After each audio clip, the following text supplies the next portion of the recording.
Hello everyone. In this chapter, we shall read the ninth chapter, The Encounter of your course book. It says, Look at these letters. In letters को देखो और अपने partner के साथ तुम जितने words ढूंढ सकते हो 3, 4 या 5 लेटर्स के, उन्हें इन लेटर्स के मदद से बनाओ. Like you can find many such words, like 1 or 2 I will be telling, like it's not ton, then it can be tin, tin. Similarly, you can try to find more words if you can. जितना ज़्यादा तुम ढूंढ पाओगे उतना ही बेहतर. Now let's read the story. It was late in the afternoon. अब दोपहर बीते काफ़ी वक्त हो चुके थे. Sunset was about 3 hours away. और जो सनसेट था वो अब 3 घंटे बाद लगभग होने वाला था. Lying on a grass mound, एक छोटी सी घास हरियाली सी पहाड़ी या टिला, माउंट मीन्स छोटी सी पहाड़ी या टिला, तो वो जो कि घास से भरा था, उस पे मेघा लेटी थी और watch the slow selling clouds. वो देख रही थी उन धीरे धीरे बढ़ रहे क्लाउड्स को जो कि उसके ऊपर से गुजर रहे थे पिछले कुछ समय से.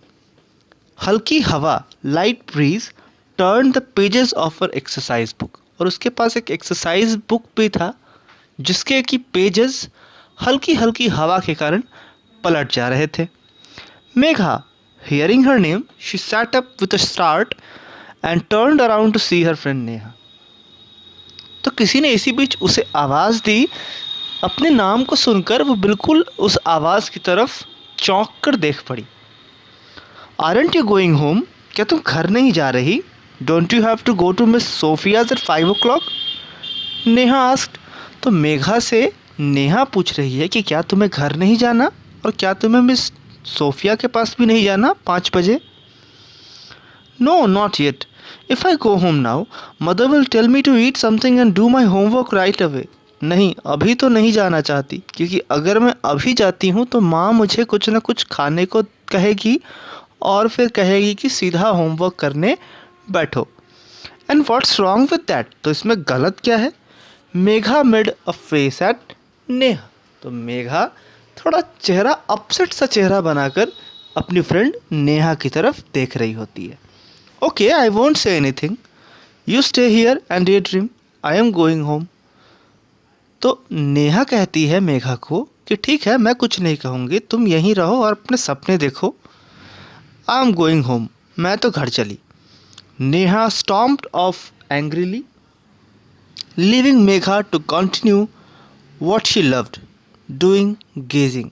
तो नेहा अपने पैरों को पटकते हुए, स्टॉम्प्ड ऑफ मीन्स पैरों को तेजी से पटकते हुए आगे बढ़ना, to walk away with heavy footsteps. तो मेघा को वो छोड़ देती है जो उसे सबसे ज़्यादा पसंद है उसी काम में. And what was it? Gazing at the sky and watching the clouds make different shapes. Neha को पसंद था क्लाउड्स को देखना और क्लाउड्स के शेप्स को डिफरेंट डिफरेंट स्ट्रक्चर्स के फॉर्म में रियलाइज़ करना या अज्यूम करना. There is nothing wrong with a little day dreaming, Megha called out. Megha भी कहती है कि भला हल्का सा अगर दिन में सपना देख भी लिया जाए तो कुछ गलत तो नहीं है. However there was no one around to listen to her. हालांकि जब वो ऐसा कह रही थी तो उसकी बात सुनने के लिए वहाँ पर कोई नहीं था. Everything Guru quite.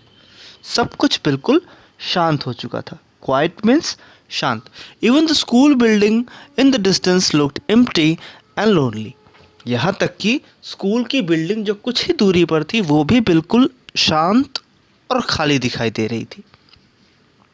Megha turned her attention to her exercise book.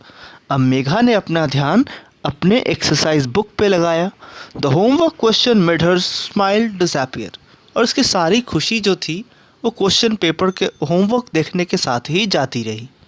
It was a question asking her to write an essay about an amazing experience. इसमें एक क्वेश्चन था कि उसे एक एसे लिखना है किसी अमेजिंग एक्सपीरियंस पे. She picked up the book and thought for a while. उसने बुक्स अपने हाथ में लिया और कुछ देर तो सोचा. Then she slammed it shut and let it back on the grass. लेकिन बुक देखने के बाद उसने वापस इसे झटके में बंद कर दिया. Slammed it and laid it back, और वापस घास पे लेट गई। बुक को भी रख दिया। होमवर्क? She grumbled aloud. वो बिल्कुल खुद में ही गुर्राते हुए कहती है, homework? She watch the clouds go by. उसे तो क्लाउड्स को जाते देखना था और वो देख रही थी। One looked like an elephant in a skirt, she thought. It made her giggle. एक एलिफेंट तो उसे ऐसा लग रहा था जिसने कि स्कर्ट पहन रखा हो। इससे वो हंस पड़ी। Giggle means laugh, a type of laugh. Another looked like a butterfly dancing with a dragon fly. और एक और बादल जो था वो तो ऐसा लग रहा था जैसे कि कोई तितली हो ड्रैगन फ्लाई के साथ डांस कर रही हो। One even looked like a dog with a giant tail. और एक बादल तो एक बड़े से डॉग जैसा लग रहा था जिसका कि पूंछ बहुत बड़ा था। She continued to amuse herself in this way for a while. और इस तरीके से वो खुद को अम्यूज, खुद का ही एंटरटेनमेंट करते जा रही थी। Then she began to doze. अब उसे हल्की नींद आने लगी। That was when she saw it. Doze means to sleep for a short time, मतलब हल्का सा झपकी लेना, नींद की झपकी लेना।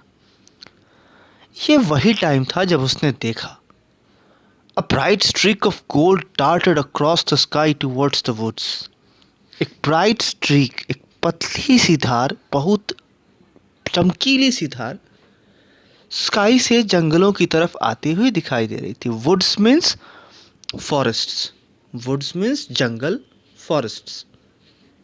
वो उछल पड़ी। She sprang up and wondered what it could be।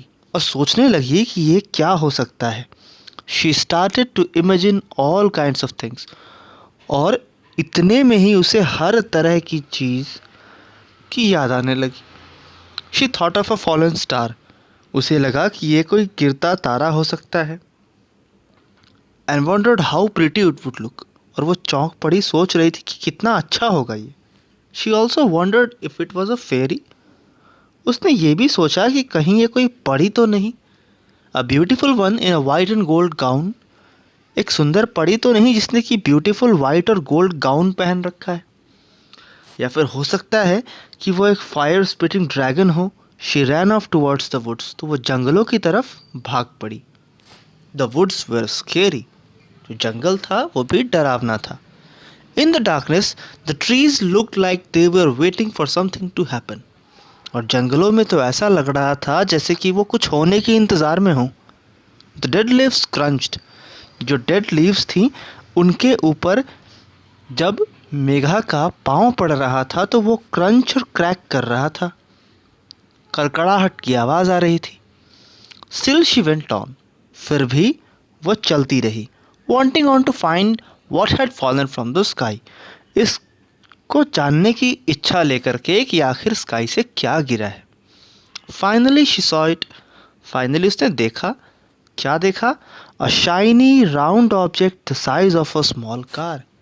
छोटे से कार के साइज की एक round small object.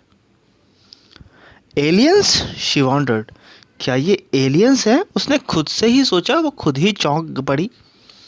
She step towards it but stop suddenly. वो इसकी तरफ बढ़ी तो लेकिन फिर एकाएक रुक गई। She heard something behind her. उसने खुद के पीछे कुछ सुना। It was sound of leaves crumbling under foot. They were footsteps and they were getting closer। तो तभी उसने पीछे से कुछ सुना। ये जो साउंड था वो पत्तों की खड़खड़ाहट से था जो कि किसी के पाँव के नीचे दब रहा था। ये फुटस्टेप्स थे और ये फुटस्टेप्स नज़दीक आते जा रहे थे। She looked back and saw a terribly ugly creature with scaly grey skin। She looked back। उसने वापस पलट कर देखा और देखा कि एक टेरिबली, एक भयानक दिखने वाला क्रिएचर जिसके की स्किन ग्रे कलर के हैं, स्केल्स, धारियाँ बनी हैं, perched high on its head was one of blazing red eye. और इसकी आँखों पे बैठा, सबसे ऊपर बैठा था एक, मतलब इसके चेहरे के सबसे ऊपरी हिस्से पे बैठा था इसका एक छोटा सा red shining eye. Megha froze with fear at the sight of the monster coming closer and closer. Megha जो थी तो वो तो डर के मारे जैसे बिल्कुल जम गई जब उसने देखा कि एक मॉन्स्टर उसकी तरफ नज़दीक और नज़दीक आ रहा है। She screamed. वो चिल्लाई and tried to run. उसने कोशिश की कि वहाँ से दौड़े, but it grappled. लेकिन इसने उसे दबोच रखा था, पकड़ लिया था. Its grey claws stretched her arm. She fell to the ground and everything went black. वो ग्राउंड पे गिर पड़ी और हर कुछ जैसे कि काला हो चुका था. उसकी आंखों के सामने बिल्कुल अंधेरा हो चुका था. When she woke up, जब वो जागी, she found herself lying on the same grassy patch. जब वो जागी तो उसने खुद को उसी ग्रासी पैच पे पाया. हर एक्सरसाइज बुक ले बिसाइड है, और उसका जो एक्सरसाइज बुक था वो उसके बगल में रखा था. बिसाइड मतलब बगल में, और बिसाइड्स मतलब इन एडिशन टू या अलावा. Was it a dream? क्या यह कोई सपना था? She asked herself. वो खुद से पूछी कि क्या ये सपना था. अगले ही दिन during the English class Megha read her essay. अगले ही दिन मेघा ने अपनी वो एसे सबको पढ़ के सुनाया. पूरी क्लास में पढ़ के उसने वो एसे सुनाई. और आपको याद होगा that she was given the topic to write an essay about something strange which has happened to her. तो उसे टॉपिक भी यही मिला था कि उसे एक ऐसे स्ट्रेंज इंसिडेंट के बारे में ऐसे लिखना था. The teacher said that's quite an imaginative piece of writing Megha. तो जो टीचर थे वो मेघा को अप्रिशिएट करते हैं. The teacher appreciates Megha that it's quite an imaginative piece of writing. The class clapped at her. और पूरी क्लास उसकी तरफ तालियां बजा रही थी. Later, when no one was looking, Megha rolled up her sleeve to look at the scratch marks on her arm. बाद में जब कोई उसकी तरफ नहीं देख रहा था, किसी का ध्यान उसकी तरफ नहीं था, तो मेघा अपने शर्ट के स्लीव्स, अपनी जो बाँह, शर्ट की जो स्लीव्स बाँह होता है, क्योंकि उस क्रिएचर ने उसे पकड़ रखा था उसके आर्म्स से ही, तो वो अपने आर्म पे चेक कर रही थी कि क्या उस क्रिएचर का अभी भी कोई स्क्रैच वगैरह तो बॉडी पे है या नहीं. And this story is written by Prerna Gill. The story is written by Prerana Gill. There are certain difficult words also given which you should learn in order to get the chapter in most better way. So that's all for today. In our next class, in our next video, we will come with a new chapter. So till then, thanks and goodbye.